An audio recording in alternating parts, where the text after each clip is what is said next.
WhatsApp guys, this is me Lovejeet Arora 5 to 10 minute series जिसके अंदर आपका स्वागत है। और आज हम लोग करने वाले हैं यहाँ पर कि कैसे हम लोग रीनेम कर सकते हैं किसी भी कॉलम के नाम को और किसी भी रो के नाम को। तो चलिए देखो, डेटा फ्रेम है तो बात होगी या तो कॉलम की और या फिर रो की।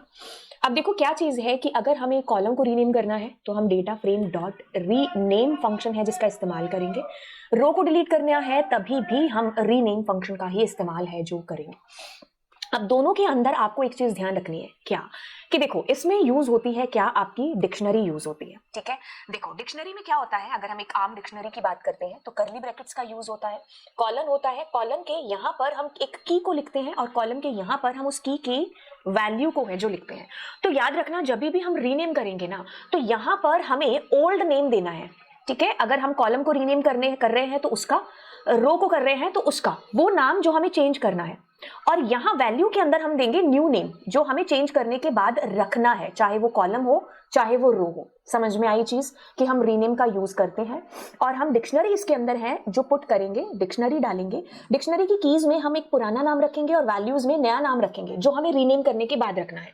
बाकी इसमें एक चीज ध्यान रखनी है which is for axis is equal to 1 जो कि कॉलम्स के लिए यूज होगा। और अगर आप एक्सेस 0 लिखेंगे या नहीं भी लिखेंगे तो वो रो के लिए बाय डिफॉल्ट काम है जो करता है। तो चलिए अब एक एक करके चीजों को समझते हैं। आपके पास में आपका डेटा फ्रेम है, ठीक है। अब आप चाहो तो मान लो मैं चाहती हूं कि यहां पर एस नेम या स्टूडेंट नेम है जो आए, ठीक है, तो मैं चेंज करना चाहती हूं कॉलम का नाम।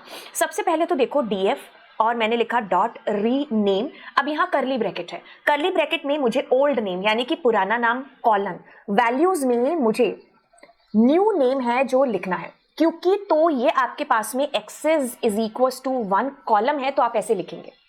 ठीक है, अब इसमें छोटी छोटी 2-4 चीजें हैं कि जैसे मान लीजिए आप इसको एग्जीक्यूट कर बैठे तो आप देखोगे कि यार ये तो कुछ चेंजेस हो ही नहीं रहे हैं। ठीक है, ऑल्दो आपने यहाँ पर प्रिंट भी कर दिया डेटा फ्रेम को तो भी आप ये चीज पाओगे। अब इसमें ऐसा है कि आपके पास 2 चीजें हैं। एक पहली चीज कि आप क्या कर दो, 3 चीजें हैं। पहली चीज आप क्या कर दो, in place is equal to true कर दो जिससे आपका जो एक्चुअल डेटा फ्रेम है ना उसमें चेंज हो जाए। ठीक है, जैसे आपके पास अब देखो आ गया स्टूडेंट नेम जो कि पहले क्या था, नेम था। ठीक है, तो या तो आप एक्सेस लिख दो, sorry in place is equal to true कर दो।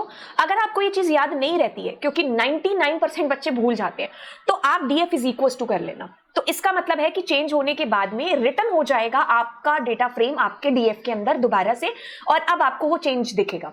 अगर आपको ये भी नहीं याद रहता तो आप क्या करो ही इसको प्रिंट के अंदर प्रिंट।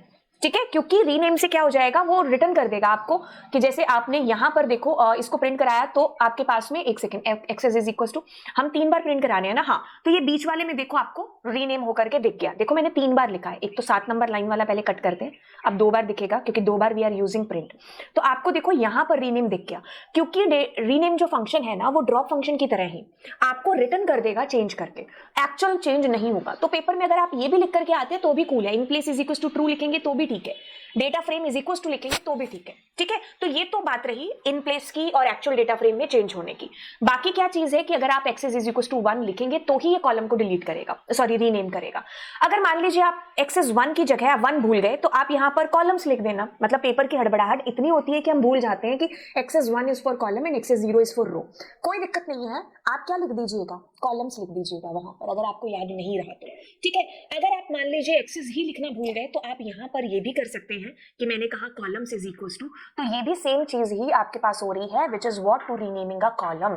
तो मैंने आपको ये अलग अलग तरीके बता दिए। तो मैं इन सारे तरीकों को अगर यहां पर लिख दूं कि कॉलम इज इक्वल टू ना करके, अगर आपको याद रहे कि मुझे एक्सेस इज इक्वल टू 1 लिखना है तो भी ठीक है। अगर आपको ये याद रहे कि मुझे एक्सेस और मुझे कॉलम लिखना है तो ये सारे तरीके कूल हैं। अब क्या है, अब अगर आप मान लीजिए एक से ज्यादा कॉलम्स का नाम रीनेम करना चाहते हैं तो आप क्या करेंगे, तो आप ये काम कर सकते हैं कि जैसे मैंने कहा नेम, और एक सेकेंड ये मुझे रिमूव करने दो। जैसे आपने क्या कहा कि मुझे कॉलम का, एक सेकेंड, मुझे ये यहां पर भी तभी एरर आ रही थी, है ना। तो अब मुझे क्या है, एक से ज्यादा का रीनेम करना है तो आप कॉमा डालिए। अब यहां पर पुराना नाम लिखो, लेट्स सपोज सिटी, और मैंने कहा कुछ भी नया नाम दे दिया, मेरी सिटी या व्हाटएवर, है ना। ठीक है, तो यू गाइज विल फाइंड कि हियर मेरी सिटी इज कमिंग। ठीक है, तो ऐसे आप एक से ज्यादा कॉलम्स को रीनेम कर सकते हो। ठीक है, ये तो एक तरीका था। अगर मान लीजिए आपको सारे कॉलम्स को रीनेम करना है तो आपको पता ही है कि कॉलम्स नाम का ये एट्रीब्यूट यूज हो सकता है। ठीक है। तो ये आपके पास रीनेम फंक्शन है कि जब आपको बीच बीच में से कुछ या फिर एक आधा या फिर 4-5 जितने भी कॉलम्स हैं मुझे रीनेम करने हैं तो मैं यूज करूंगी। एक साथ सबको करना है तो आप कॉलम्स के थ्रू कर लो, इजी रहेगा। तो ये आपके पास मैंने आपको चीज बताई कि how we can rename a column. अब आते हैं रो के केस में। रो के केस में क्या होगा कि जैसे मैं सेम एज इट इज लिखूंगी, एक सेकेंड, सेम मैं एज इट इज लिखूंगी, बट यहां पर मैं एक्सेस 0 लिखूं या फिर एक्सेस 0 ना ही लिखूं, ठीक है, तो मेरी रो जो है वो रीनेम हो जाएगी। तो जैसे मैं रो का नाम लिख दूं यहां पर R1, ठीक है, तो आप ये पाओगे कि जो R1 है ना that is going to be rename like this. तो आप पाओगे कि स्टूडेंट नेम यहां पर आ गया, ठीक है। अब मैंने क्या किया, यहाँ पर रीनेम है जो किसको, रो को कर लिया। अब देखो एक से ज्यादा रो को रीनेम करना है तो ये चीज आपको पता है कि मैंने कहा R2 और R2 के अंदर मैंने यहाँ पर कोई भी रो है जो लिख दी, तो दैट इज हाउ कि मेरी जो है ये वाली रो रीनेम हो जाएगी विच इज कमिंग कोमल। मल्टीपल रोज के लिए हम ऐसे एक से ज्यादा आइटम्स को दे सकते हैं।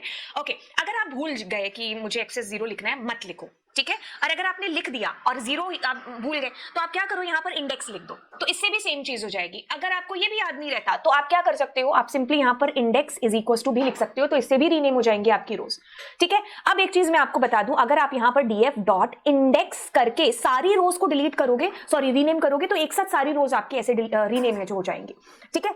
तो ये मेथड थे जो किसको थे, रो को रीनेम करने के। मैं थोड़ा सा रिवाइज करा दूं what we did. First of all you get to know कि रीनेम जो है फंक्शन वो बाय डिफॉल्ट रो को रीनेम करेगा जैसे ड्रॉप कर रहा था, ठीक है। अब क्या होगा, आप देखो क्या चीज है कि आप अगर यहां पर देखते हो कि यहां कीज है तो पुराना नाम नया नाम in place is equal to true आपको देना ही पड़ेगा अगर आप एक्चुअल डेटा फ्रेम में रीनेमिंग चाहते हो। आप नहीं लिखोगे इसको, कोई दिक्कत नहीं है, पेपर में आपका मार्क्स नहीं है जो नहीं कटेगा, आप इसको प्रिंट में डाल करके है जो आ जाना, ठीक है।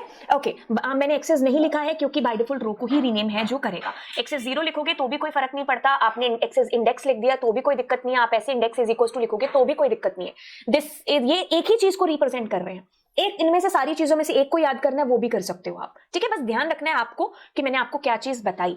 अब एक से ज्यादा रोज को अगर आपको रीनेम करना है तो आप ऐसे आइटम्स एक और साथ में ऐड ऑन कर सकते हो, क्योंकि ये डिक्शनरी है और डिक्शनरी में चीजें ऐड हो सकती हैं और आप ऐसे एक साथ उसको देकर के रीनेम कर देना।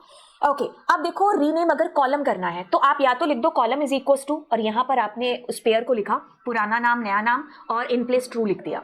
अगर आप कॉलम्स यहां नहीं लिखते हो तो आप एक्सेस 1 लिखना मैंडेटरी रहेगा या एक्सेस कॉलम्स लिखना मैंडेटरी रहेगा, because rename function by default row को रीनेम कर देगा।